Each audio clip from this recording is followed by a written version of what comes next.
Hi everyone, कैसे हो आप सब लोग। आज के इस वीडियो में एट ग्रेड अभ्यास पुस्तिका पर्यावरण अध्ययन कक्षा 5 के पाठ नंबर 1 से लेकर के तो पाठ 10 यानी कि अध्याय 1 से लेकर अध्याय 15 तक हम आपको सभी पाठों के उत्तर इस एक ही वीडियो में बताएंगे। ये आपके एट ग्रेड अभ्यास पुस्तिका पर्यावरण अध्ययन कक्षा 5 की बुक है और वर्ष 2026-27 की आप देख सकते हो।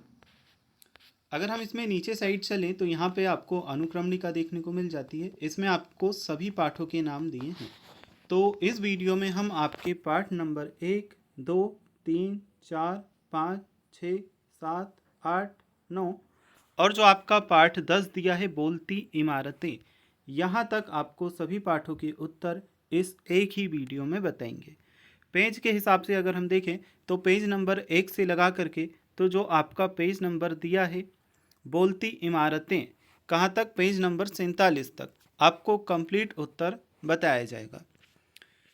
देखो मैं आपको दिखा भी दूं पहले, ये आपका अध्याय नंबर 1 है, कैसे पहचाना चींटी ने दोस्त को। अगर आप नीचे चलेंगे तो ऊपर आपको प्रश्न देखने को मिलेगा और जस्ट नीचे आपको उसका उत्तर अच्छे से साफ हैंडराइटिंग में लिखा हुआ देखने को मिलेगा। ऐसे ही करके मेरे पास देखो टोटल जो आपके प्रश्न हैं, ऊपर आपके प्रश्न लिखे हैं, नीचे साफ सुंदर हैंडराइटिंग में आंसर लिखे हैं। और हम चलें तो मेरे पास में आपका जो पाठ नंबर 10 है, देखो ये आपका लास्ट पाठ है, मैं आपको बता दूं। इधर से हम चलेंगे तो ये अध्याय 10 बोलती इमारतें, यहाँ तक मैं आपको उत्तर बताऊंगा। ऊपर आपको प्रश्न देखने को मिलेगा और जस्ट नीचे आप देखोगे सभी प्रश्नों के उत्तर लिखे हैं। तो चलिए अब बिना देर किए स्टार्टिंग में चलते हैं और यहाँ से हम आपके सॉल्व करते हैं एक एक प्रश्न के उत्तर को। तो ये आ चुके हैं हम अध्याय नंबर 1 पे। यहाँ से हम आपके एट ग्रेड अभ्यास पुस्तिका पर्यावरण अध्ययन कक्षा 5 के पाठ 1 से 10 तक का कंप्लीट सॉल्यूशन देखेंगे। इस एक ही वीडियो में आपको पाठ नंबर 1 से लगा करके तो पाठ 10 तक सभी प्रश्नों के उत्तर बताए जा रहे हैं। अध्याय नंबर 1 से हम स्टार्ट कर रहे हैं। 1 बाय 1 आपके सारे पार्ट इसी वीडियो में आपको मिल जाएंगे। आपको कोई भी पार्ट देखना हो आप वीडियो को थोड़ा सा आगे पीछे करके और सारे प्रश्नों के उत्तर देख सकते हैं। साथ ही में मैं वीडियो के नीचे चैप्टर्स भी डाल दूंगा, उन पे क्लिक करके भी आप सारे पाठों के उत्तर देख सकते हो। अध्याय 1, कैसे पहचाना चींटी ने दोस्त को। नीचे हम चलते हैं, अभ्यास के प्रश्न हमें दिए हैं। सबसे पहले हमें वस्तुनिष्ठ टाइप के प्रश्न देखने को मिलेंगे जिसमें हमें सही विकल्प चुन करके लिखना है। आ नंबर के प्रश्न में दिया है, एक खेत में चूहा हलचल कर रहा है, कौन सा पक्षियों का समूह उसको देखकर पकड़ लेगा। ABCD 4 ऑप्शन में से आपका सेकंड नंबर का ऑप्शन चील, बाज और गिद्ध सही उत्तर है। नेक्स्ट है हमारे पास 12 नंबर का प्रश्न, मछलियां खतरे की चेतावनी एक दूसरे को देती हैं, किस तरह से देती हैं, तो बिजली तरंगों से। ए नंबर का ऑप्शन हमारा सही आंसर है। अब हम देखते हैं आपका जो अगला प्रश्न है, रमा सिक्का उछाल कर खेल रही है, उसने बारी बारी से दाएं तथा बाएं आंखों को बंद करके दोनों आंखें खोलकर सिक्का पकड़ने की कोशिश की। आपके अनुसार उसे सिक्का पकड़ने में कब आसानी हुई होगी। ABCD 4 ऑप्शन में से जो आपको ऑप्शन दिया है थर्ड नंबर का दोनों आंख खोलकर, यह आपका सही उत्तर है। चलिए इसके बाद हम चलते हैं, देखते हैं जो आपके और प्रश्न है। 2 नंबर का प्रश्न आपका आ जाता है अगले पेज पे, पक्षी जब दोनों आंखें एक ही चीज पर केंद्रित करते हैं तो उन्हें चीजों की दूरी का एहसास होता है। तो यहाँ पे आपका सी ऑप्शन, उन्हें चीज़ों की दूरी का एहसास होता है, ये सही उत्तर है। यहाँ पे आपको लिखना है। चलिए अब हम देखेंगे आपके जो रिक्त स्थान दिए हैं इन प्रश्नों को। रेशम का कीड़ा अपनी माता को उसकी गंध से कई किलोमीटर दूर से पहचान लेता है, तो इसमें आपको लिखना है रेशम का कीड़ा। बेसिक का कीड़ा पहले से लिखा, आप डायरेक्टली रेशम भी लिख सकते हो, ठीक है। अगला हमारा प्रश्न दिया है, चींटियां चलते समय जमीन पर एक विशेष गंध छोड़ती हैं जिससे साथी चींटियों को रास्ता मिल जाता है, तो इसमें उत्तर आएगा एक विशेष गंध। नेक्स्ट है, जंगली जीवों को कोई हानि ना पहुंचा सके इसलिए उनकी सुरक्षा के लिए जिम कॉर्बेट नेशनल पार्क बनाया गया है जो उत्तराखंड राज्य में स्थित है। इसमें आपका उत्तर आएगा उत्तराखंड। अगला है, सर्दियों के दिनों में छिपकलियां लंबी नींद में चली जाती हैं, तो उत्तर हमारा आएगा सर्दियों। नेक्स्ट है, बाघ की मूछें हवा में हुआ कंपन तथा शिकार की सही स्थिति भांप लेती हैं, तो इस प्रश्न के उत्तर में हमारा आंसर आएगा मूछें। अब हम देखते हैं आपके अति लघुत्तरीय टाइप के प्रश्नों को। इन प्रश्नों में हमें क्या दिया है, दो पक्षियों के नाम लिखिए जो हमसे 4 गुना दूरी से अपने भोजन को देख पाते हैं। इसमें हमने उत्तर क्या लिखा है, चील, बाज और गिद्ध। चील, बाज और गिद्ध। ठीक है। नेक्स्ट है हमारे पास, सांप के बाहरी कान नहीं होते फिर वह कैसे सुन पाता है। इस प्रश्न के उत्तर में हम क्या लिखेंगे, तीसरे नंबर का जो प्रश्न है, तो इसके आंसर में आपका होगा, सांप जमीन पर होने वाले कंपन को महसूस करके सुनता है। सांप जमीन पर होने वाले कंपन को महसूस करके सुनता है। चौथे नंबर का प्रश्न है, भालू जैसा दिखता हूं पर भालू नहीं, पेड़ पर लटकता हूं पर मैं चमगादड़ नहीं, दिन में 17 घंटे सोता हूं पर मैं आलसी नहीं, 40 वर्षों में केवल 8 पेड़ पर जाता हूं पर घमंडी नहीं।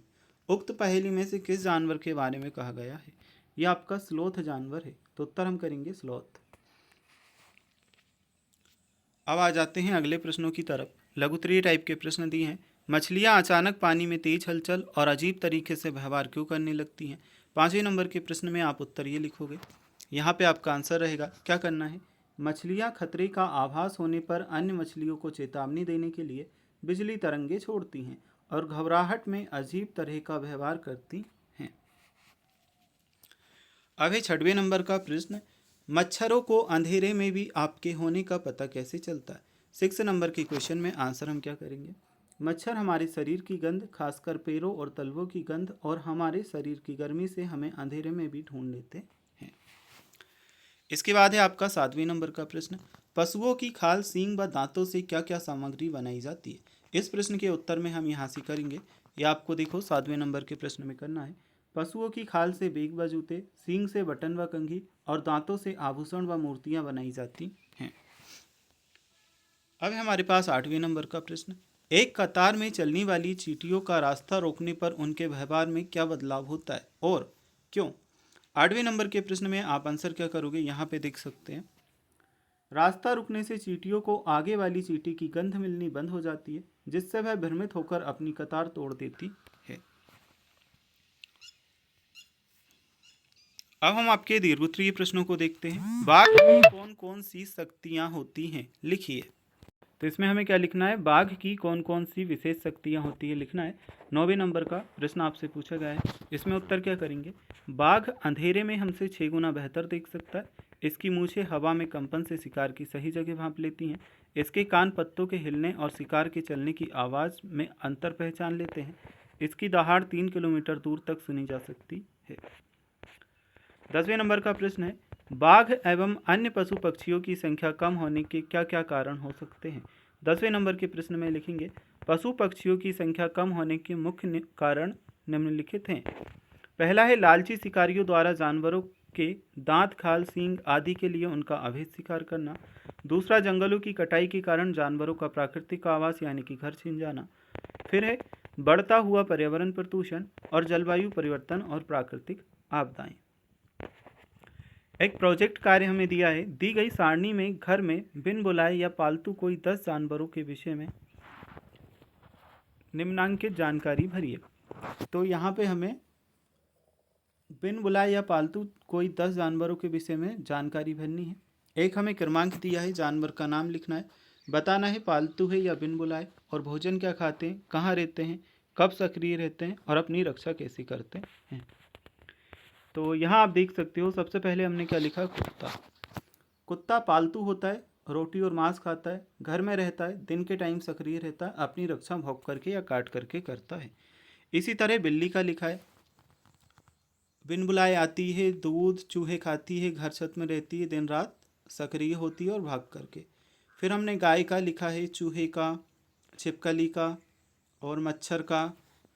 इसके बाद आप देख सकते हो यहाँ पे हमने चींटी का लिखा है, चींटी के बाद मकड़ी का, मकड़ी के बाद तोता और कॉकरोच। तो ये आप यहाँ से देख करके और इसे कंप्लीट करेंगे। अब हम चलते हैं आपके अगले पेज पर और यहाँ से देखते हैं आपके अध्याय नंबर 2, कहानी सपेरों की।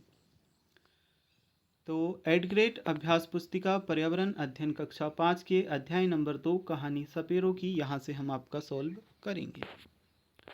तो यहाँ पे आपके अभ्यास के प्रश्नों पे आ जाते हैं। सबसे पहले वस्तुनिष्ठ प्रश्न दिए हैं। प्रश्न क्रमांक 1 में कहा है, सही विकल्प चुन करके लिखिए। निम्न में से कौन सा बाजा सूखी लौकी से नहीं बनाया जा सकता? ABCD 4 ऑप्शन में से जो आपका थर्ड ऑप्शन दिया है ढोल, ये सही उत्तर है।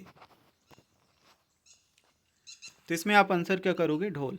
अगला है मैं किसानों का मित्र कहलाता हूँ, किसानों की फसल चूहों से बचाता हूँ, त्योहार पर किसान मेरी पूजा करते हैं। तो ये आपका होगा क्या? सांप। नागपंचमी पर पूजा की जाती है और जो चूहे वगैरह होता है उन्हें सांप खा जाता है जो हमारी फसल को नुकसान पहुंचाते हैं। भारत देश में पाए जाने वाले सांपों में से जहरीले सांपों का समूह है। तो नाग, दुबोइया और करेत, चौथा ऑप्शन इसमें आपका सही है। अब हम चलते हैं आगे के प्रश्नों की तरफ। एक लड़की काले कपड़े पहनकर सांप की मुद्राओं में नृत्य कर रही है, यह नृत्य कहलाता है। तो ABCD 4 ऑप्शन में से सही ऑप्शन हमारा थर्ड नंबर का ऑप्शन कालबेलिया यह है। अब हमारे पास रिक्त स्थान दिए हैं, इन्हें हम देख लेते हैं। हमारे देश में पाए जाने वाले कुछ सांप जहरीले होते हैं। अगला क्या है? सांप के जहर से बचाव की दवाई सीरम सांप के जहर से ही बनाई जाती है।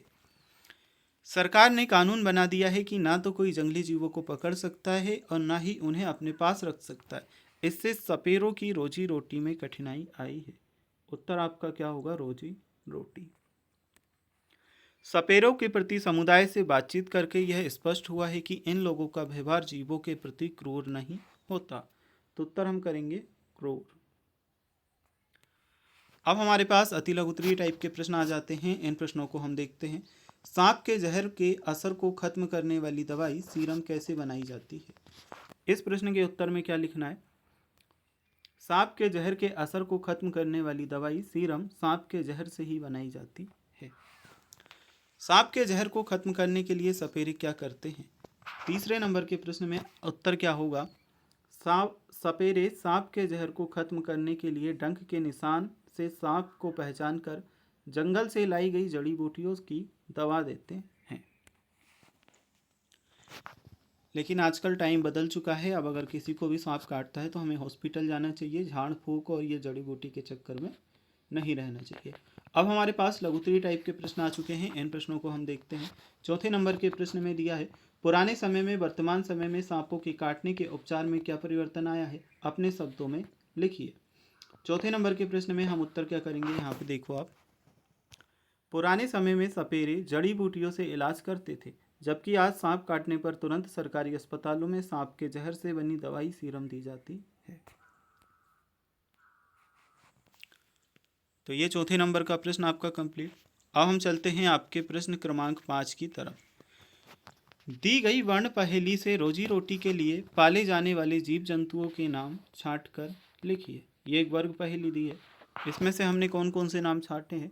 बंदर, सांप, घोड़ा, मुर्गी, केंचुआ, बेल। अब है हमारे पास छठे नंबर का प्रश्न। यदि आपका पालतू पशु बीमार है तो आप उसकी देखभाल किस तरह से करेंगे? छठवें नंबर का प्रश्न है, यदि आपका पालतू पशु बीमार है तो आप उसकी देखभाल किस तरह से करेंगे? इसमें हमने आंसर क्या लिखा है आप देख सकते हो। हम उसे तुरंत पशु चिकित्सक यानी कि डॉक्टर के पास ले जाएंगे। जो पशुओं का डॉक्टर होता है उनके पास ले जाएंगे और उनकी सलाह के अनुसार सही समय पर दवा और भोजन देंगे। सलाह के अनुसार सही समय पर दवा और भोजन देंगे। ये आपका कंप्लीट। अब हमारे पास सातवें नंबर का प्रश्न। यदि किसी को सांप काट लेता है तो डॉक्टर के आने से पहले प्राथमिक उपचार के लिए आप क्या क्या उपाय करेंगे? ठीक है, सातवां प्रश्न है, यदि किसी को सांप काट लेता है तो डॉक्टर से आने के पहले क्या क्या उपाय करेंगे? उत्तर में हमने क्या लिखा है यहाँ पे आप देखिए। काटे गए स्थान में थोड़ा ऊपर कपड़ा कसकर बांध देंगे ताकि जहर न फैले और मरीज को बिना समय गवाए तुरंत अस्पताल ले जाएंगे। अब हमारे पास आठवें नंबर का प्रश्न आ जाता है, इसे हम देखते हैं। सरकार ने पशु पक्षियों की सुरक्षा के लिए जो कानून बनाया है उसमें कौन कौन से रोजगार प्रभावित हुए हैं? आपके विचार में यह कानून सही है या नहीं? आठवें नंबर के प्रश्न में हम उत्तर यहाँ से देखेंगे। देखो, सपेरे, मदारी आदि का रोजगार प्रभावित हुआ है। यह कानून सही है क्योंकि जानवरों को कैद में रखना और मारना गलत है, उन्हें भी आज़ादी से जीने का अधिकार है। अब हम आगे का दीर्घोत्तरीय प्रश्न देख लेते हैं। क्या दिया है? राजू के खेत में सांप को देखकर वहां खड़े लोग उसे मारने का प्रयास करने लगे, परंतु राजू ने उन्हें सांप को मारने से रोका। सोचिए और बताइए कि राजू ने ऐसा क्यों किया होगा। आप राजू के स्थान, देखो सेम प्रश्न मैंने यहाँ भी लिख दिया है ना, ताकि आपको क्लियरली समझ आ जाए। राजू के स्थान पर होते तो क्या करते। ये नोवा ही प्रश्न है ये वाला, ठीक है, लेकिन मैंने पूरा प्रश्न यहाँ पे भी लिख दिया और उसके जस्ट नीचे उसका उत्तर लिख दिया ताकि आपको समझने में आसानी रहे। तो उत्तर हमने क्या लिखा है? राजू जानता था कि सांप किसानों के मित्र हैं, वे चूहे को खाकर फसल बचाते हैं और सभी सांप जहरीले नहीं होते। मैं भी राजू की तरह ही लोगों को समझाता और सांप को बिना मारे सुरक्षित बाहर निकालता। चित्र ए एवं बी देखकर दिए गए प्रश्नों के उत्तर लिखिए। यहाँ पे 2 चित्र दिए हैं। अब पूछा है आपके विचार में बाघ को कहाँ रखना चाहिए, जंगल में या पिंजरे में। उत्तर हमने क्या किया है इसमें, बाघ को जंगल में रखना चाहिए क्योंकि वह उनका प्राकृतिक आवास है और वहाँ वे आज़ादी से रह सकते हैं। सरकार ने टाइगर रिजर्व क्यों बनाए हैं? इस प्रश्न के उत्तर में हम क्या करेंगे, बाघों को शिकारियों से बचाने और उनकी घटती संख्या को रोकने के लिए सरकार ने टाइगर रिजर्व बनाए हैं। अगला है आपने सर्कस में कौन कौन से जीव देखे हैं, सर्कस के जीवों के प्रति आप कैसा महसूस करते हैं। इस प्रश्न में उत्तर हम क्या लिखेंगे, मैंने सर्कस में हाथी, भालू, बंदर देखे हैं। जानवरों को पिंजरे में कैद और जबरदस्ती करतब करते देखकर मुझे बहुत दुख होता है। अब हमारे पास प्रोजेक्ट कार्य आ जाता है। आपके आसपास अपनी आजीविका के लिए जीव जंतुओं पर निर्भर लोगों का पता लगाकर दी गई सारणी में लिखिए। देखो जीव जंतु का नाम, पालने वाले का नाम, जीव जंतु से मिलने वाली वस्तुएं।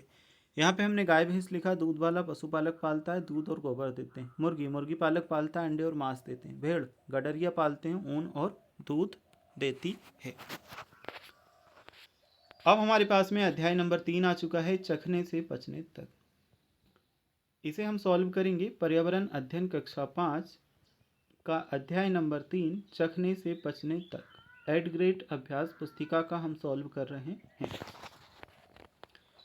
तो अभ्यास के प्रश्नों में सबसे पहले वस्तुनिष्ठ टाइप के प्रश्न दिए हैं। पहले प्रश्न में पूछा है इनमें से क्या खाने पर पेट में अम्लीयता बढ़ती है और खाना ना पचने की परेशानी होती है। 4 ऑप्शन में से जो आपका तीसरा ऑप्शन है, तला भुना मसालेदार खाना खाने से, ये सही है। फिर हमारे पास अगला प्रश्न, उल्टी दस्त होने पर पानी में नमक और चीनी घोलकर पीने को दिया जाता है क्योंकि पहला ऑप्शन शरीर में पानी व खाने की मात्रा कम हो जाती है। फर्स्ट नंबर का ऑप्शन आपका सही है। आपके घर में जब खाना खराब हो जाता है तब आप बिना चखे भी कैसे पता लगा सकते हो, सिर्फ देखकर, सूंघकर या दिखकर या छूकर। तो थर्ड ऑप्शन आपका सही है, देखकर व सूंघकर दोनों। अब हमारे पास अगला प्रश्न है, मीठी को सर्दी जुकाम हो गई थी। जब वह अपनी दोस्त के जन्मदिन में गई तो उसे खाने की किसी भी चीज़ का स्वाद नहीं आया क्योंकि 4 ऑप्शन में से जो आपका ऑप्शन चौथा है, ज़्यादातर खाने का स्वाद उसकी गंध से आता है। यह आपका उत्तर है, ज़्यादातर खाने का स्वाद उसकी गंध से आता है। रिक्त स्थान हमें दिए हैं, इन्हें हम सॉल्व करेंगे। ग्लूकोज चढ़ाने से शरीर को तुरंत ताकत मिल जाती है। उत्तर होगा क्या, ताकत। नेक्स्ट है, जीभ के आगे के हिस्से से मीठे स्वाद का पता चलता है। नेक्स्ट है, हम आंखें बंद कर भी खाद्य पदार्थों को सूंघकर पहचान लेते हैं। तो उत्तर आएगा सूंघकर। अगला है, लार का कार्य भोजन को मुलायम या तरल बनाना होता है। उत्तर हम क्या करेंगे इसमें, मुलायम या तरल। अति लघुत्तरीय प्रश्न है, प्रश्न क्रमांक 2 हम देख रहे हैं, हमें भोजन को चबा चबा कर क्यों खाना चाहिए। इस प्रश्न में उत्तर हम क्या लिखेंगे, सेकंड नंबर के में, अच्छी तरह से चबाने से भोजन में लार ठीक से मिल जाती है जिससे खाना आसानी से और जल्दी पचता है। इस प्रश्न के बाद में तीसरा प्रश्न है, भोजन देख मुंह में आ गया पानी, मुंह में भोजन के पाचन में करूं आसानी, बताकर मेरा नाम दिखाओ बुद्धिमानी। तो इसे लार कहते हैं, इंग्लिश में सलाइवा कहते हैं।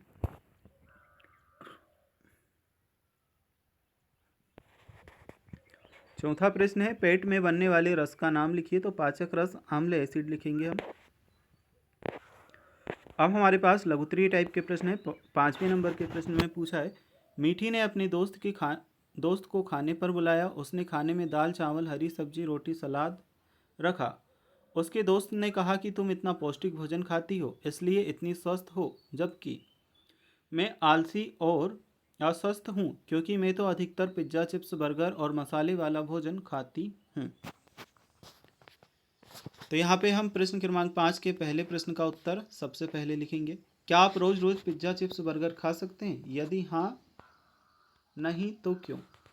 नहीं, क्योंकि ये जंक फूड है। इन्हें रोज खाने से शरीर को सही पोषण नहीं मिलता और हम बीमार पड़ सकते हैं। ठीक है, तो नहीं क्योंकि ये जंक फूड है, इन्हें रोज खाने से शरीर को सही पोषण नहीं मिलता और हम बीमार पड़ सकते हैं। अब यहाँ पे हमसे क्या पूछा है, किसका खाना स्वास्थ्य के लिए अच्छा है? किसका खाना स्वास्थ्य के लिए अच्छा है और क्यों? उत्तर क्या करेंगे, मीठी का खाना अच्छा है क्योंकि दाल चावल और हरी सब्जियाँ पौष्टिक होती हैं और शरीर को स्वस्थ व तंदुरुस्त रखती हैं। तो ये आप इधर से लेकर के तो यहाँ तक उत्तर कंप्लीट करेंगे। फिर हमारे पास अगला प्रश्न, सलाद के रूप में आप क्या क्या खाते हैं? सलाद क्यों खाना चाहिए? इस प्रश्न के उत्तर में आपका क्या होगा, सलाद में हम खीरा टमाटर गाजर और प्याज आदि खाते हैं। यह भोजन को आसानी से पचाने में मदद करता है। नेक्स्ट क्या है, हमें भोजन का स्वाद किस अंग से पता चलता है और कौन कौन से स्वाद पहचान पाते हैं? तो उत्तर हम क्या लिखेंगे, हमें स्वाद का पता जीभ से चलता है। हम मीठा नमकीन खट्टा और कड़वा स्वाद पहचान पाते हैं। 7वें नंबर का प्रश्न है, हमारे मुंह में लार क्या काम करती है? तो इस प्रश्न के उत्तर में हम क्या लिखेंगे, लार भोजन को मुलायम और तरल बनाती है जिससे उसे निगलने और पचाने में आसानी होती है। नेक्स्ट है, चित्र को देखकर ध्यान से निम्न प्रश्नों के उत्तर लिखिए। ये चित्र आप देख लो, इस तरह से हमें दिया है। प्रश्न क्या पूछा है, चित्र में बीमार लड़की को क्या दिया जा रहा है? उत्तर लिखेंगे, चित्र में बीमार लड़की को ग्लूकोज चढ़ाया जा रहा है। यह बीमार व्यक्ति को कब और क्यों दिया जाता है? तो यह उल्टी दस्त या अत्यधिक कमजोरी होने पर दिया जाता है ताकि बिना खाए पिए शरीर को तुरंत ताकत मिल सके। अब हमारे पास दीर्घोत्तरीय प्रश्न है।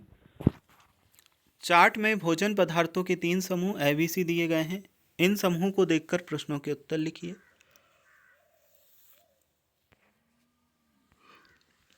तो पहला है, कौन सा समूह पौष्टिक खाने को प्रदर्शित करता है? इसमें आप समूह और बी और सी करोगे जो पौष्टिक खाने को प्रदर्शित करता है। नेक्स्ट है, हमें पौष्टिक भोजन ना मिलने से स्वास्थ्य से संबंधित कौन कौन सी समस्याएं हो सकती हैं? तो लिखेंगे, पौष्टिक भोजन ना मिलने से शरीर कमज़ोर हो जाता है, शारीरिक विकास रुक जाता है, हमेशा थकान रहती है और हम आसानी से बीमारियों के शिकार हो जाते हैं। फिर है 10वें नंबर का, भरपेट खाना सभी बच्चों का हक है। भरपेट खाना सभी बच्चों का हक है, इसके लिए शासन द्वारा क्या क्या प्रयास किए जा रहे हैं? तो इस प्रश्न के उत्तर में हम क्या लिखेंगे, ये आप देख सकते हो। शासन द्वारा सरकारी स्कूलों में मध्याह्न भोजन मिड डे मील योजना चलाई जा रही है ताकि सभी बच्चों को स्कूल में रोजाना भरपेट और पौष्टिक खाना मिल सके। आंगनवाड़ियों में भी छोटे बच्चों को पोषण दिया जाता है।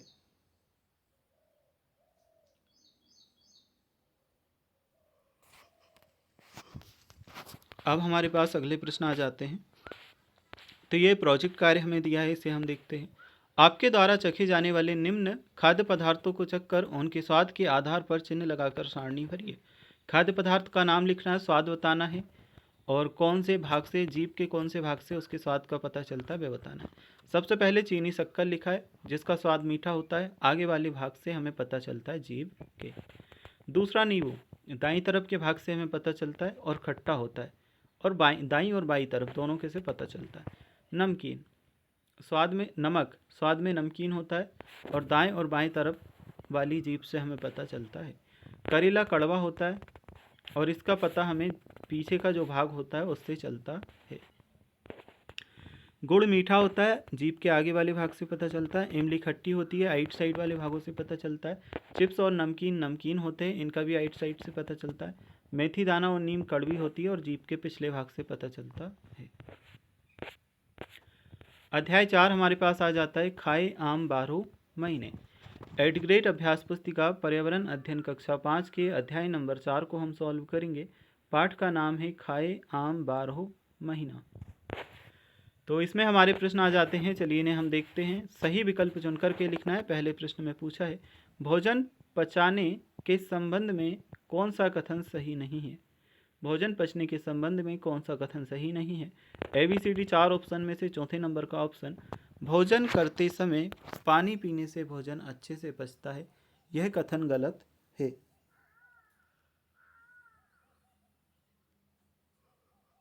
ठीक है, तो चौथे नंबर के प्रश्न को उत्तर में आप सही लिखोगे। अब है हमारे पास आम से बनने वाली कौन सी खाने की वस्तु साल भर नहीं रखी जा सकती। तो इसमें आम की कड़ी तीसरे नंबर का ऑप्शन सही है। इनमें से कौन सा खाद्य पदार्थ पेट में जल्दी पचेगा। इसमें चौथे ऑप्शन में कच्चा अंडा, यह आपको सही कर लेना है। 4 नंबर का प्रश्न हमसे पूछा है बंद पैकेट में खाने की वस्तुएं खरीदते समय आप कैसे जानेंगे कि वह खाने योग्य है या नहीं।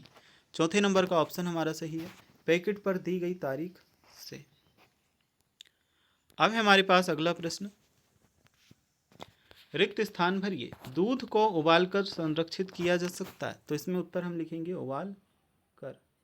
नेक्स्ट है बड़ी पापड़ और चिप्स धूप में सूखने नमी खत्म होने के कारण साल भर गायब खराब नहीं होते हैं। अचार को लंबे समय तक उपयोग करने के लिए उसमें तेल और नमक मिलाया जाता है, तो उत्तर हम इसमें क्या करेंगे, तेल और नमक। नेक्स्ट है कच्चे खाद्य पदार्थों की अपेक्षा पके हुए खाद्य पदार्थ जल्दी खराब हो जाते हैं, उत्तर हम लिखेंगे जल्दी। अति लघुत्तरीय प्रश्न है हरे धनिये को खराब होने से बचाने के लिए क्या करते हैं।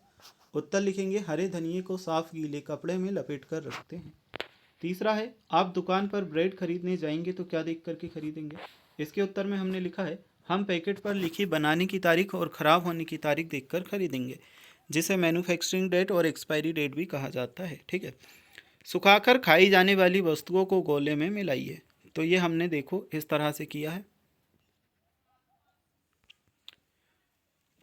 इसके बाद है हमारे पास अगला प्रश्न लघुत्तरीय टाइप का। अचार को शीशियों में रखने से पहले शीशियों को धूप में क्यों सुखाया जाता है, क्या कोई अन्य तरीके भी अपनाए जाते हैं। इस प्रश्न में हम उत्तर लिखेंगे नमी हटाने के लिए सुखाते हैं ताकि फफूंद ना लगे। इसके अलावा अचार में तेल और नमक डालकर भी उसे सुरक्षित रखा जाता है। छठे नंबर का प्रश्न है मीना विद्यालय से घर लौटकर बैग से टिफिन निकालना भूल गई। टिफिन में थोड़ी सी ब्रेड बच गई थी, फिर वह एक सप्ताह के लिए अपनी नानी के घर चली गई। जब वह घर लौटी तो टिफिन में बची ब्रेड में उसको क्या बदलाव दिखाई दिया होगा। क्या वह ब्रेड खाने योग्य होगी, यदि नहीं तो क्यों। तो छठवें नंबर के प्रश्न में उत्तर हम क्या लिखेंगे, एक सप्ताह बाद टिफिन की बची हुई ब्रेड पर सफ़ेद हरी फफूंदी लग गई होगी। यह ब्रेड खाने योग्य नहीं होगी क्योंकि फफूंदी वाला खाना खाने से पेट खराब हो सकता है और हम बीमार पड़ सकते हैं। 7वें नंबर के प्रश्न को हमें दिया गया है चित्र में दिए गए खाली स्थानों पर फलों में बनने वाले खाद्य सामग्रियों के नाम लिखिए। तो ये हमने लिखे हैं आम पापड़, चटनी, मुरब्बा, अचार, कैंडी, जेली, जैम, जूस, पना। ठीक है, अब हम देखते हैं आपके दीर्घोत्तरीय प्रश्नों को। आम के मौसम में खट्टे मीठे आम खाने में बहुत मज़ा आता है। आम पापड़ खाकर हम साल भर आम की खट्टे मीठे स्वाद का आनंद ले सकते हैं। आंध्र प्रदेश में इसे क्या कहा जाता है, इसे किस प्रकार बनाया जाता है। उत्तर क्या लिखेंगे, आंध्र प्रदेश में इसे मामीडी तांद्रा कहा जाता है। इसे बनाने के लिए पके आमों का गूदा निकालकर उसमें बराबर मात्रा में गुड़ और चीनी मिलाई जाती है। फिर इस मीठे गूदे को चटाई पर पतली परत के रूप में 4 हफ्तों तक धूप में सुखाकर बनाया जाता है। 9वें नंबर का प्रश्न आ जाता है, इसे देखेंगे। मीना अपनी नानी के घर ट्रेन से जा रही है।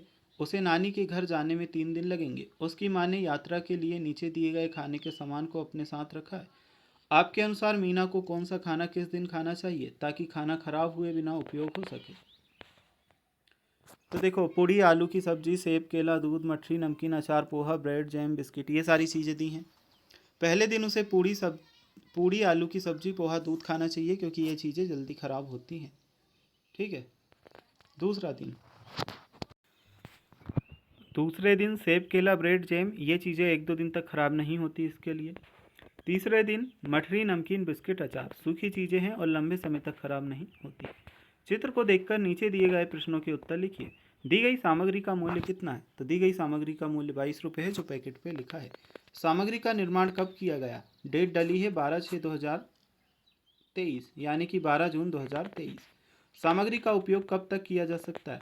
तो 12/6/2024, यानी कि पैकिंग की तारीख से 1 साल तक उपयोग किया जा सकता है। सामग्री की मात्रा कितनी है? 1 किलोग्राम है। अब हमारे पास अध्याय 5 बीज बीज बीज आ जाता है, इसे हम सॉल्व करेंगे। 8th ग्रेड अभ्यास पुस्तिका पर्यावरण अध्ययन कक्षा 5 के अध्याय 5 बीज बीज बीज को हम सॉल्व कर रहे हैं।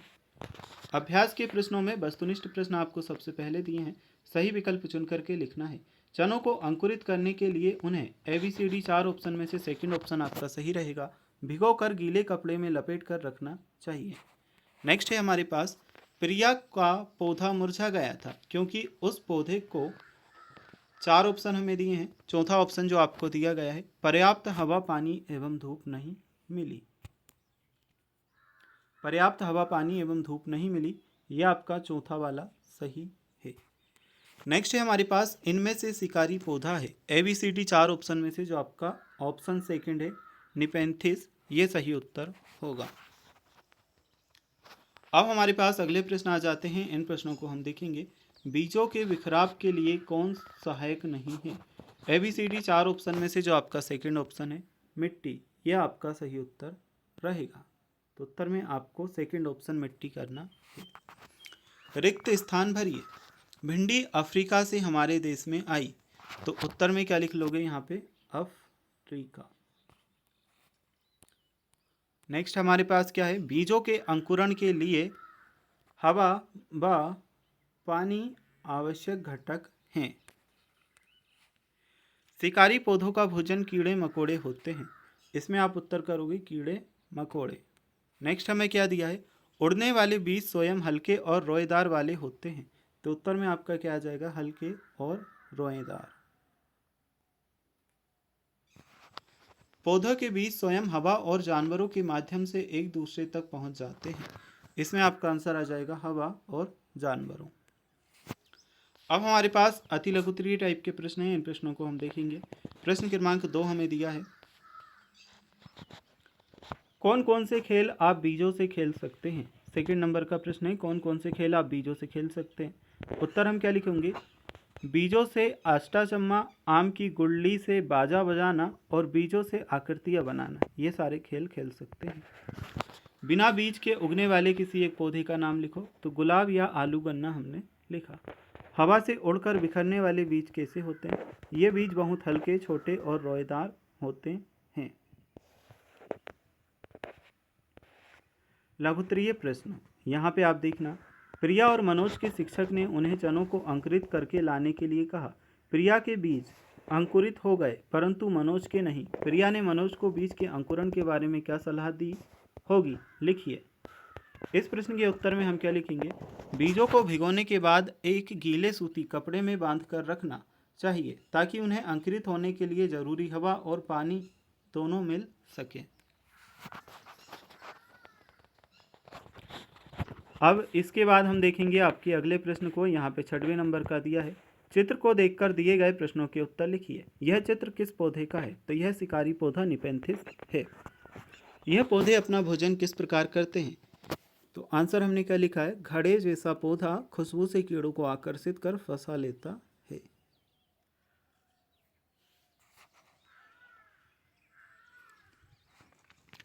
अब आपके 7वें नंबर के प्रश्न को हम देखेंगे। बॉक्स में दी गई सब्जियों को उनके कौन किस देश से आया है के आधार पर वर्गीकृत कीजिए। यहाँ पे हमने वर्गीकृत कर दिया है। भारत के कौन कौन सी चीज़ें हैं? चाय, बैगन, मूली, सेम, करेला। दक्षिण अफ्रीका से आलू, मिर्ची, मूंगफली, अमरूद आए हैं। यूरोप से गोभी और मटर, और अफ्रीका से भिंडी और कॉफ़ी। तो भारत के तो चाय हैं, बैगन भी है और मूली भी है, सेम है, करेला है। बाकी आलू, मिर्ची, मूंगफली, अमरूद, ये दक्षिण अफ्रीका से आया है। और यूरोप से गोभी मटर और भिंडी कॉफ़ी अफ्रीका से। सोचिए और लिखिए। मसालों के रूप में उपयोग होने वाले बीज जीरा, सौंफ, धनिया, मेथी, काली मिर्च। तो ये लिखेंगे जीरा, सौंफ, धनिया, मेथी, काली मिर्च। हल्के बीज में जीरा, सौंफ, अजवाइन। अंकुरित कर खाए जाने वाले बीज में चना, मूंग, मोठ। दीर्घ उत्तरीय प्रश्न, अब हम इन्हें सॉल्व करेंगे। आपने गमले में एक बीज लगाया है। उसके उगने की प्रक्रिया का अवलोकन कर अंकुरण के क्रमबद्ध चरणों को दर्शाता हुआ नामांकित चित्र बनाइए। ये चित्र आप देखिए, इस तरह से हमने बनाया है। पहले तो बीज मिट्टी में डाला, फिर बीज में से हल्का सा रेशा निकला और फिर बीज में से पत्तियां निकली। बीज के अंकुरण के लिए आवश्यक घटक कौन कौन से हैं लिखिए। तो उत्तर लिखा, बीज के अंकुरण के लिए मुख्य रूप से 3 घटक आवश्यक है। पहला हवा यानी कि ऑक्सीजन, दूसरा पानी यानी कि नमी, तीसरा उचित तापमान यानी कि गर्मी। 10वें नंबर का प्रश्न, मोना ने 2 गमले लिए। एक गमले में उसने क्या किया, साबुत दाल के बीज लगाए और गमला बी में दली हुई दाल बोई। उसने दोनों गमलों में समान रूप से पानी व खाद दी। उसके एक गमले में अंकुरण हुआ परंतु दूसरे गमले में अंकुरण नहीं हुआ।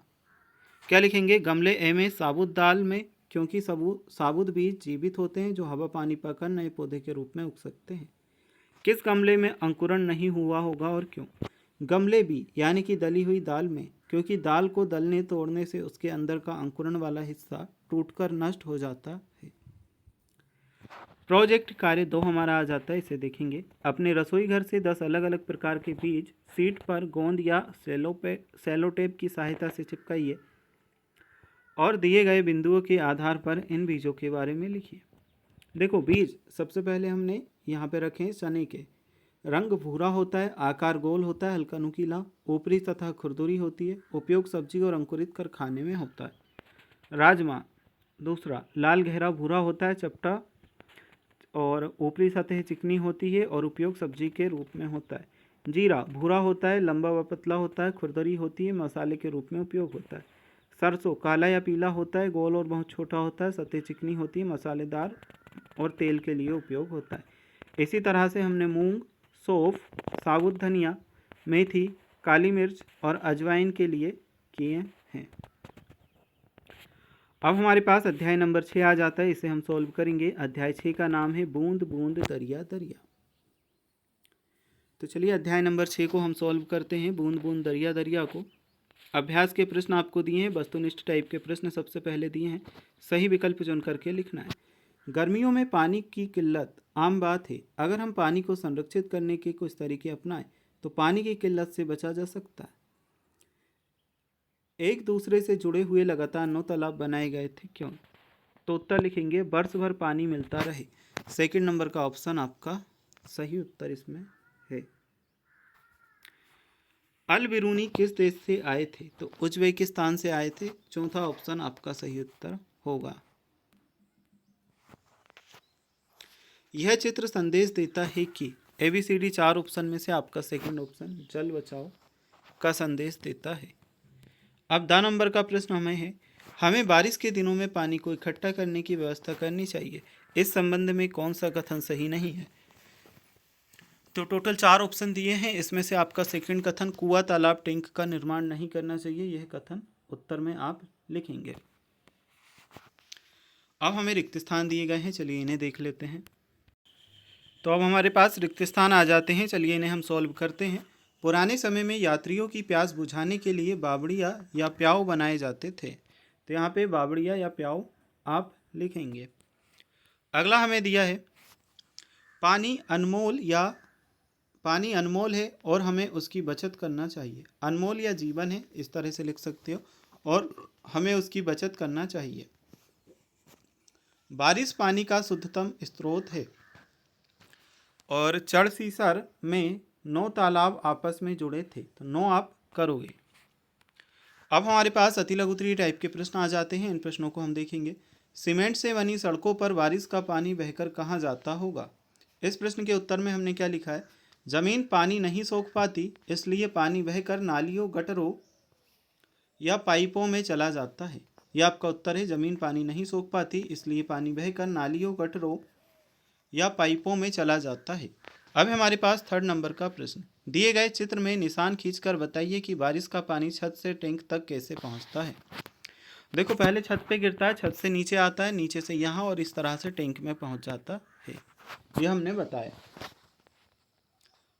अब हमारे पास आगे का प्रश्न आ जाता है चौथे नंबर का, आज के समय में प्यासे राहगीरों यात्रियों को पानी पाउच या बोतल आदि में उपलब्ध हो जाता है, परंतु पुराने समय में प्यासे यात्रियों को पानी पिलाने के लिए क्या व्यवस्था होती थी। उत्तर क्या लिखा है हमने यहाँ पे, पुराने समय में यात्रियों के लिए बावड़िया प्याऊ बनाए जाते थे और मशक चमड़े का थैले से पानी पिलाया जाता था। नेक्स्ट है लघुत्तरीय टाइप का प्रश्न, बावड़ी को सीढ़ीदार कुआं क्यों कहते हैं।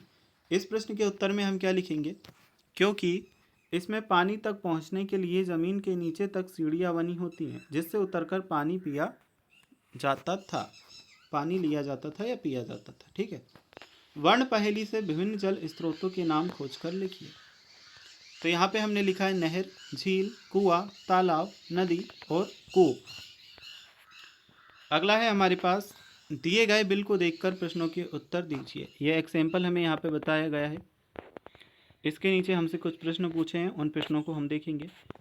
तो यह बिल कौन से दफ्तर बोर्ड से आया है, तो दिल्ली जल बोर्ड आंसर करेंगे। बिल के अनुसार कितनी राशि का भुगतान करना है, तो 368 रुपये। यह बिल किसने जारी किया है, तो यहाँ पे हम ये लिख देंगे आंसर, दिल्ली जल बोर्ड। अब हमारे पास 18वें नंबर का प्रश्न, जल स्रोतों के, तो अब हमारे पास अगला प्रश्न आ जाता है 8वें नंबर का, जल स्रोतों के सूख जाने के कोई दो कारण लिखिए। उत्तर हम क्या लिखेंगे, मोटर पंप लगाकर जमीन का पानी तेजी से निकालना, दूसरा जमीन को सीमेंट से पक्का कर देना जिससे बारिश का पानी अंदर ना जा सके। अब हमारे पास दीर्घोत्तरीय प्रश्न है, पानी के दुरुपयोग व जल संरक्षण के प्रति लोगों को जागरूक करने के लिए अपनी कल्पना के आधार पर पानी को बचाने से संबंधित पोस्टर बनाकर एक नारा स्लोगन लिखिए।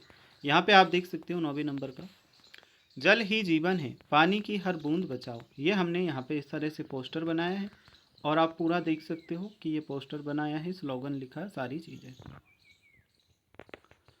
अब हम देखेंगे आपके जो बचे हुए प्रश्न हैं। प्रश्न क्रमांक 10वां, यदि किसी कारणवश आपके घर पर 3-4 दिन पानी नहीं आता तो आपको कौन कौन सी परेशानियों का सामना करना पड़ सकता है, सोचकर उत्तर लिखिए। 10वें नंबर के प्रश्न में हम उत्तर लिखेंगे, हमें पीने, खाना पकाने, नहाने, कपड़े धोने और शौचालय जाने में भारी परेशानी होगी, दिनचर्या बिगड़ जाएगी और पानी बाहर से ढोकर लाना पड़ेगा। प्रोजेक्ट कार्य हमारा आ जाता है, इसे हम देखते हैं। आप दैनिक कार्यों में पानी का कितना उपयोग करते हैं, नीचे दी गई सारणी में लिखिए। देखो, नहाने में 1 बाल्टी, कपड़े धोने में 2 बाल्टी, बर्तन धोने में 1 बाल्टी, खाना बनाने में 1 बाल्टी, पीने में 15 गिलास। प्रतिदिन आपने पानी का कुल कितना उपयोग किया, तो लगभग 5 बाल्टी हमने लिखा। बताइए। यहाँ पे कुछ प्रश्नों के उत्तर बताने थे जो मैंने यहाँ पे लिख दिए हैं, यहाँ से देख करके आप इस तरह से कंप्लीट कर सकते हो। अब हमारे पास अध्याय नंबर 7 एट ग्रेड अभ्यास पुस्तिका कक्षा 5 पर्यावरण अध्ययन का आ जाता है। अध्याय 7 पानी के प्रयोग। चलिए इसे हम सॉल्व करते हैं। तो अभ्यास के प्रश्न दिए हैं, वस्तुनिष्ठ टाइप के प्रश्न है। पहले नंबर के प्रश्न में पूछा है, मृत सागर में तैरना आसान होता है क्योंकि। पहला ऑप्शन है पानी गाढ़ा होता है, यह आपको सही उत्तर लिखना है। चाय बनाते समय कौन सी वस्तु पानी में नहीं घुलती, जब इसे छानेंगे तो छानने पर कौन सी वस्तु छन्नी से ऊपर रह जाएगी, तो चाय पत्ती। सेकंड ऑप्शन आपका सही है। अब है हमारे पास अगला प्रश्न, पानी में तैरने वाली वस्तुओं के सही समूह को पहचानिए। पानी में तैरने वाली वस्तुओं के सही समूह को पहचानना है। इसमें सेकंड जो आपको ऑप्शन दिया गया है, कागज़ की नाव, प्लास्टिक खाली बोतल, प्लास्टिक की गेंद, यह आपका सही आंसर है। अब हमारे पास, आयशा ने कच्चे अंडे और उबला अंडा पानी से भरे कांच के गिलास में डाला तो। थर्ड ऑप्शन, दोनों पानी में डूब जाएंगे, ये सही उत्तर है। रिक्त स्थान, एक सुई पानी में डूब जाती है परंतु एक विशाल जहाज तैरता रहता है। उत्तर इसमें क्या लिखेंगे, डूब और तैरता। नेक्स्ट है, चौक पाउडर को पानी से छानने द्वारा अलग किया जा सकता है। उत्तर इसमें हमारा क्या आएगा, छानने। अगला है, नींबू नमक मिले पानी में तैरता है। नींबू नमक मिले पानी में तैरता है। नेक्स्ट है, तेल पानी पर हल्का होने के कारण सतह पर तैरता है, तो इसमें हम लिखेंगे हल्का। फिर है शक्कर ठंडे पानी की अपेक्षा गर्म पानी में जल्दी घुलती है। अब है अति लघुत्तरीय प्रश्न, पानी में नमक डालने पर क्या होगा? तो पानी गाढ़ा भारी हो जाएगा, जिससे चीज़ें आसानी से तैरेंगी। संसार के सबसे नमकीन सागर का नाम लिखिए, तो उत्तर में आप लिखोगे मृत सागर। आयशा ने अपनी टिफिन के ढक्कन पर तेल, पानी और शहद की कुछ बूंदों की दौड़ कराई। सोचकर लिखिए कि टिफिन के ढक्कन पर कौन सी बूंदें सबसे अलग और कौन सी सबसे पीछे होगी और क्यों। तो ये यहाँ पे उत्तर लिखा है, पानी की बूंद सबसे आगे पतली होने के कारण और शहद की सबसे पीछे गाढ़ा होने के कारण। लघुत्तरीय प्रश्न, रमा ने 2 चम्मच नमक और एक आधे कप पानी में घोल दिया। अब इसे वापस प्राप्त करने का तरीका लिखिए। तो पानी को उबालकर वाष्पीकरण, पानी भाप बनकर उड़ जाएगा और बर्तन में नमक बच जाएगा। कौन सा रुमाल जल्दी सूखेगा और क्यों? इसमें हम लिखेंगे पहला, तेज धूप में डाला गया रुमाल, क्योंकि तेज गर्म से पानी जल्दी भाप बनता है। पानी में घुलने वाली वस्तुओं को दिए गए खाली स्थान में लिखिए। तो यहाँ पे हमने क्या क्या लिखा है? शक्कर, काला नमक, शहद। ठीक है। चित्र को देखकर दिए गए प्रश्नों के उत्तर दीजिए। यहाँ पे हमें चित्र दिया है, बॉल दी है, पेंसिल दी है, प्लास्टिक की बॉल, पत्थर, कील, चम्मच, रिंग। चित्र में पानी में तैरने वाली वस्तुओं के नाम लिखकर उनके तैरने का कारण भी लिखिए। तो उत्तर इसमें करेंगे, प्लास्टिक की बोतल और कागज की नाव, ये वस्तुएं हल्की होती हैं और अपने वजन से ज़्यादा पानी हटाती हैं, इसलिए तैरती हैं।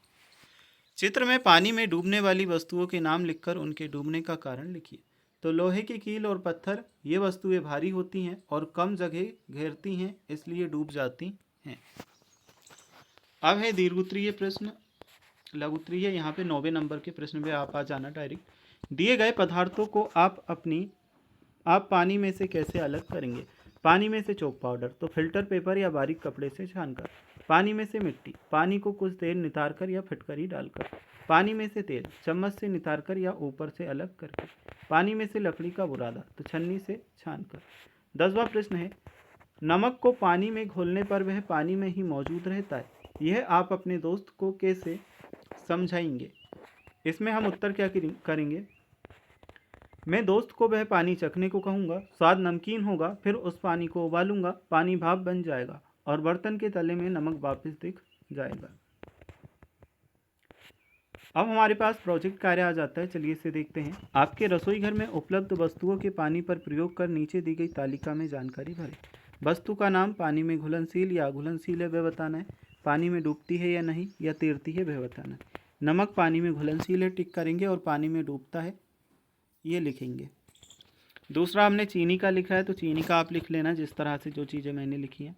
सरसों के तेल का लिखना, स्टील की चम्मच का, प्लास्टिक के ढक्कन का, सूखी दाल के दानों का, घी या मक्खन का, कच्चा नींबू और आलू का, जीरे का और माचिस की तीली का।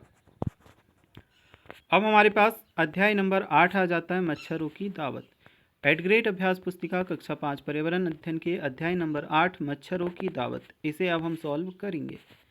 अभ्यास के प्रश्न में पहला प्रश्न दिया है, रजत को डॉक्टर ने खून की जांच कर मलेरिया से ग्रस्त बताया, यह बीमारी किस जीव के काटने से होती है? तो आंसर होगा मादा एनाफिलीज मच्छर। फिर आरती के रक्त की जांच में हीमोग्लोबिन की कमी आई, उसे निम्न में से कौन सी बीमारी हुई? Third option anaemia. दिए गए कथनों में से कौन सा कथन मच्छरों को दावत दे रहा है? आसपास के गड्ढों में गंदा पानी जमा होने देना, चौथा ऑप्शन। तो ये हमने उत्तर किए। अब हम चलते हैं, देखते हैं अगला प्रश्न। अनीमिया का पता लगाया जा सकता है किस तरह से? रक्त का परीक्षण करके, चौथा ऑप्शन आपका सही है। रिक्त स्थान, रक्त में हीमोग्लोबिन की कमी के कारण एनीमिया होता है। मलेरिया की दवा बनाने के लिए सिनकोना के पेड़ की छाल का उपयोग किया जाता है। अगला है, मच्छर पानी में अंडे देते हैं, उनसे निकलने वाले कीड़ों को लार्वे कहते हैं। उत्तर में लिखेंगे लार्वे। मलेरिया की पहचान के लिए रक्त खून का परीक्षण किया जाता है। अति लघुत्तरीय प्रश्न दिए हैं। लौह तत्व प्राप्त करने के लिए आप भोजन में क्या क्या लेंगे? तो उत्तर करेंगे गुड़, आंवला और हरी पत्तेदार सब्जियां। रोनाल्ड रोस को चिकित्सा के क्षेत्र में नोबेल पुरस्कार से क्यों सम्मानित किया गया था? उत्तर लिखेंगे यह खोजने के लिए कि मलेरिया मच्छर से फैलता है। पहली बूझ का नाम लिखिए। सूक्ष्म जीवों को बड़ा दिखाऊं, मलेरिया की जांच में मैं काम आऊं, सोचो बच्चों में क्या कहलाऊं। तो इसमें उत्तर करेंगे माइक्रोस्कोप, सूक्ष्मदर्शी। लघु उत्तरीय प्रश्न, वर्ग पहली में से मच्छरों द्वारा होने वाली बीमारियों के नाम ढूंढकर लिखिए। उत्तर लिखेंगे मलेरिया, डेंगू, चिकनगुनिया। अब हम इसके बाद देखते हैं जो आपके आगे के प्रश्न हैं। इसमें क्या दिया है? रोहन के घर के सामने गड्ढे में बहुत दिनों से पानी भरा था। उसके चाचा ने गड्ढे में मिट्टी का तेल छिड़का, क्यों? तो उत्तर लिखेंगे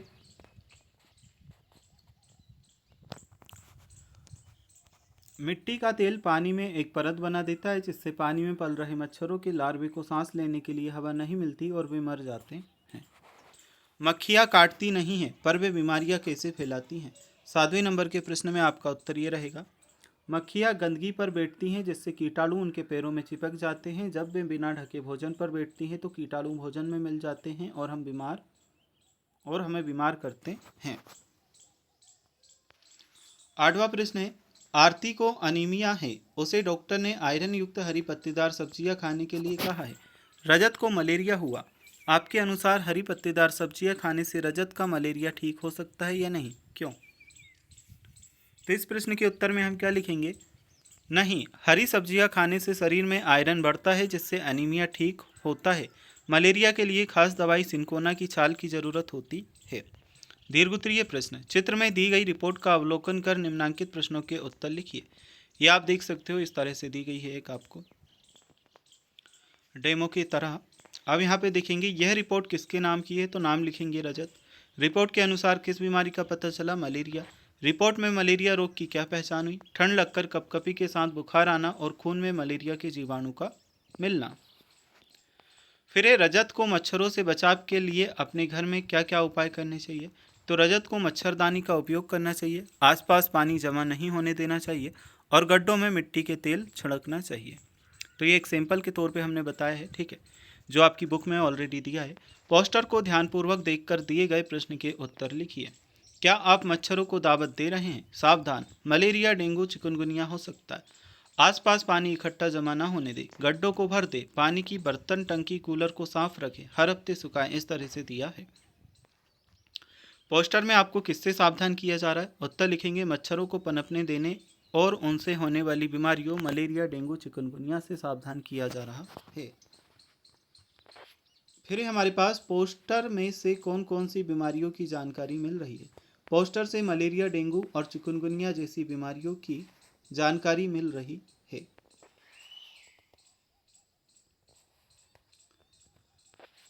नेक्स्ट है, मच्छरों की संख्या को बढ़ने से कैसे रोका जा सकता है? कोई 2 उपाय लिखिए। उत्तर करेंगे गड्ढों को मिट्टी से भर दें, आसपास पानी जमा ना होने दें, पानी के बर्तन, टंकी और कूलर को हमेशा साफ रखें। मच्छर को ध्यान से देखकर बताएं कि मच्छर कहाँ ज़्यादा बढ़ते हैं और इनसे कौन कौन सी बीमारियों का खतरा होता है। तो मच्छर रुके हुए पानी जैसे कूलर, टंकी, गमले और गड्ढों में ज़्यादा बढ़ते हैं। इनसे मलेरिया, डेंगू और चिकनगुनिया जैसी बीमारियों का खतरा होता है। अब हमारे पास अध्याय नंबर 9 आ जाता है, डायरी कमर सीधी ऊपर चढ़ो। 8th ग्रेड अभ्यास पुस्तिका पर्यावरण अध्ययन कक्षा 5 के अध्याय नंबर 9 डायरी कमर सीधी ऊपर चढ़ो, इसे हम सॉल्व कर रहे हैं। चलिए देखते हैं जो आपके अभ्यास के प्रश्न दिए हैं, इन्हें सही विकल्प चुनकर लिखिए।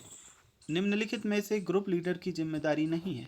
उत्तर आपका आएगा केवल अपने खाने का इंतजाम करना। ऑप्शन नंबर 2 सही उत्तर है। पर्वतारोहण के समय चट्टान से उतरने को क्या कहते हैं? तो इसे रैपलिंग कहते हैं। 3rd नंबर का ऑप्शन आपका सही उत्तर है।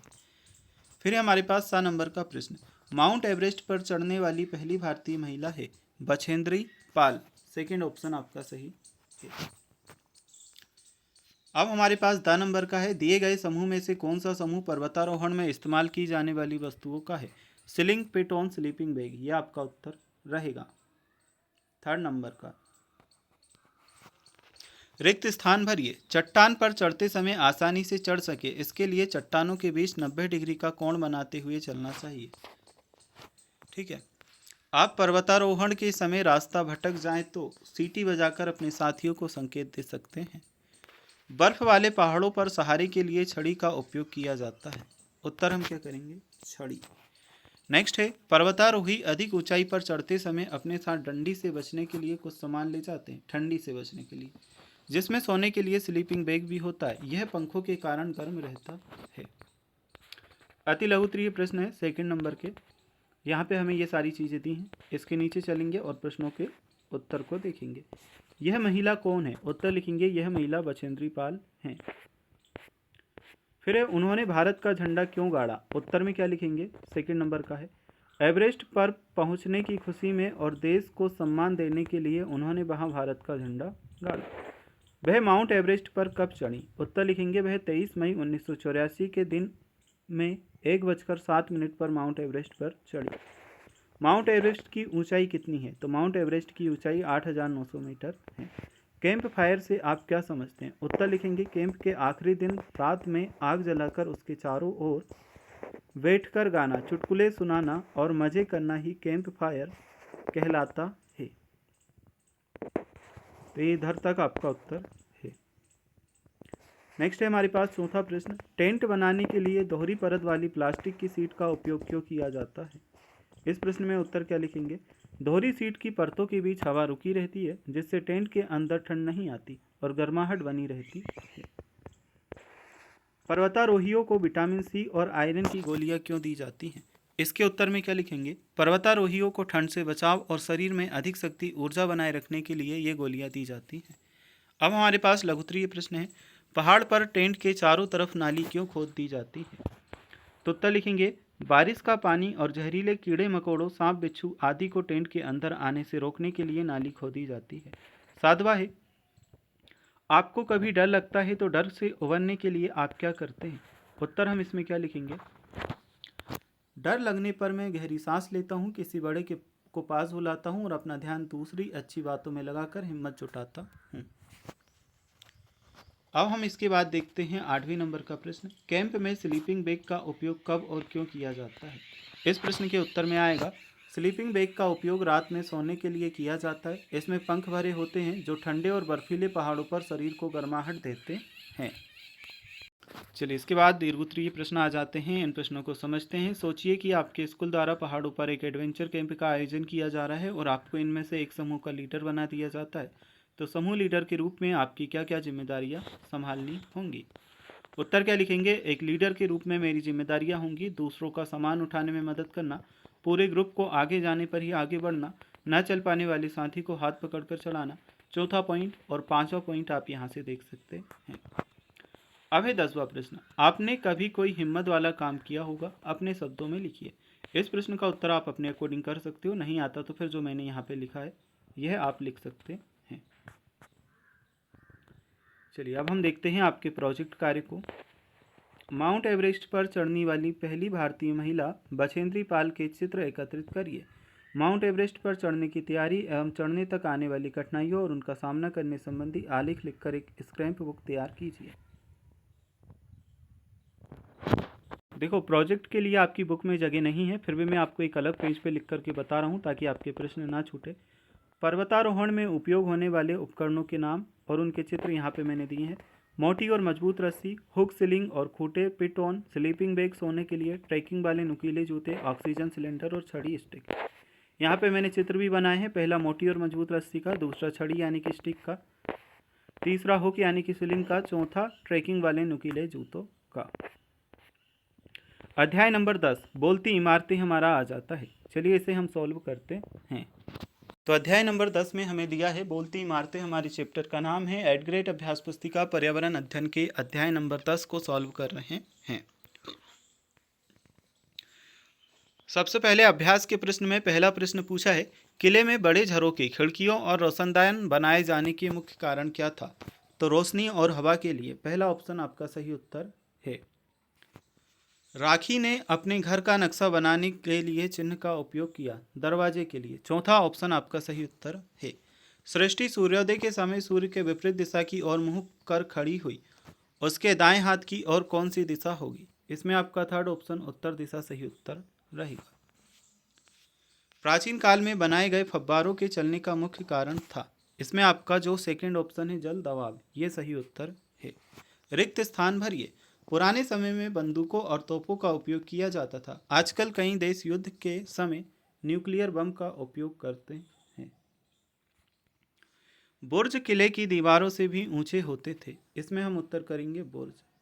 नेक्स्ट है गोलकाडा किले के अंदर पूरा शहर बसा हुआ था। उत्तर में हम करेंगे इसमें शहर।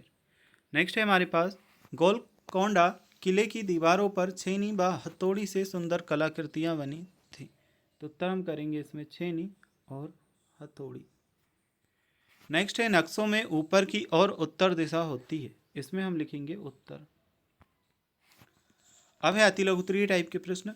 गोलकोंडा के किले की दीवारें मोटी मोटी क्यों बनाई गई थी? उत्तर लिखेंगे किले की सुरक्षा को मजबूत करने और दुश्मनों के हमले से बचने के लिए दीवारें मोटी मोटी बनाई गई थी। तीसरा है म्यूजियम में प्राचीन वस्तुओं और अवशेषों को संभाल कर क्यों रखा जाता था? ताकि हम जान सकें कि पुराने समय में लोग कैसे रहते थे, किन किन चीज़ों का उपयोग करते थे और क्या क्या बनाते थे। अब है चौथे नंबर का प्रश्न। किले में बुर्ज और उसमें छेद क्यों बनाए जाते थे? उत्तर लिखेंगे बुर्ज किले की सुरक्षा के लिए थे। इनके छेदों से सिपाही छिपकर बाहर देख सकते थे और दुश्मनों पर सुरक्षित रहकर हमला कर सकते थे। लघुत्तरीय प्रश्न। प्राचीन समय में किलों की सुरक्षा के लिए किस प्रकार के इंतजाम किए जाते थे? उत्तर लिखेंगे किलों की सुरक्षा के लिए मोटी दीवारें, लंबी चौड़ी खाइयाँ, भारी दरवाजे और छेदों वाले ऊंचे बुर्ज बनाए जाते थे। नेक्स्ट है गोलकोंडा के किले में पानी का इंतजाम कैसे किया जाता था? उत्तर लिखेंगे किले में कुएं, बावड़ी और हौज थे। छत पर फव्वारे थे जिनमें बैलों की मदद से पहियों और पाइपों के जरिए पानी ऊपर चढ़ाया जाता था। अब है 7वें नंबर का प्रश्न। उन वस्तुओं के नाम लिखिए जो हमें अतीत के बारे में जानने में मदद करती हैं। कोई छः। पहला है पुरानी इमारतें, दूसरा है बर्तन, तीसरा है औजार, चौथा है जेवर, पांचवा है हथियार, छठा है पुरानी पेंटिंग। ऐतिहासिक स्थलों का भ्रमण करते समय वहाँ कौन कौन से कार्य करने की मनाही होती है? दीवारों पर लिखना, थूकना, गंदगी फैलाना, ऐतिहासिक वस्तुओं को छूना मना होता है। दीर्घ उत्तरीय प्रश्न। आप अपने विद्यालय का नक्शा बनाइए। ये मैंने मेरे अकॉर्डिंग बनाया है, आप अपने विद्यालय के अनुसार अलग भी बना सकते हैं।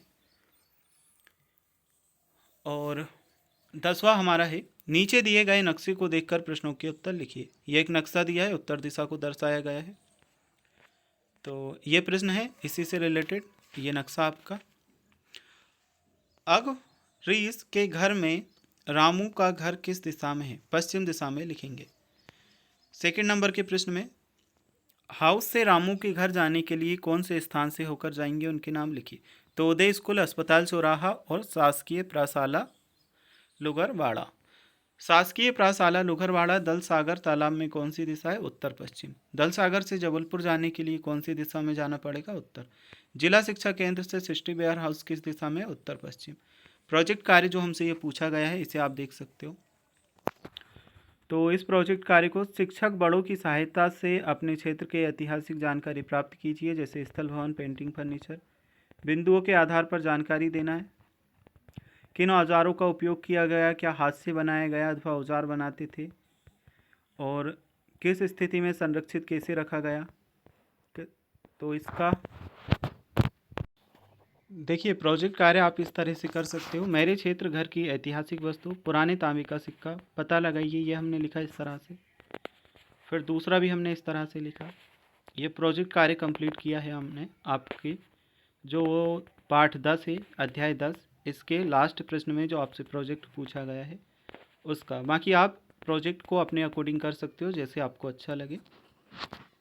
और देखो जो आपका पाठ 9 था, अध्याय 9, इसमें जो मैंने आपको एक प्रोजेक्ट बताया था नीचे चल के, ये आपका प्रोजेक्ट था।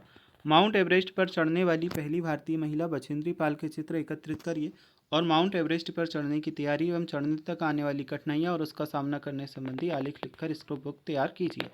तो इस प्रोजेक्ट के लिए आपकी बुक में तो जगह नहीं दी है, तो मैंने आपको ये प्रोजेक्ट बताया था, लेकिन ये वाला प्रोजेक्ट आप मत लिखना क्योंकि मैंने गलती से किसी और प्रश्न का आपको बता दिया था। ठीक है, क्योंकि इसके लिए तो आपके बुक में भी जगह नहीं थी है, लेकिन मैं आपको बता देता हूँ किस तरह से आपको प्रोजेक्ट करना है। देखो पाठ 9 में जो हमें लास्ट प्रश्न दिया है प्रोजेक्ट वाला, उसका उत्तर मैं आपको यहाँ से बता रहा हूँ। मैंने क्लियरली प्रोजेक्ट का नाम भी लिखा है, पूरी चीज़ें तैयार की है। माउंट एवरेस्ट पर फतेह बचेंद्री पाल की साहसिक यात्रा। और नीचे हमने सारे पेज तैयार किए हैं इस तरह से। परिचय और तैयारी, माउंट एवरेस्ट की तैयारी, प्रशिक्षण, कठोर अभ्यास, शारीरिक क्षमता, ये सारी चीज़ें हमने लिखी। ठीक है। इसके नीचे हमने 2 और पेज बनाए हैं। यात्रा के दौरान आई भयंकर कठिनाइयाँ, कठिनाइयों का सामना और ऐतिहासिक सफलता, यह भी हमने यहाँ पे लिखा है।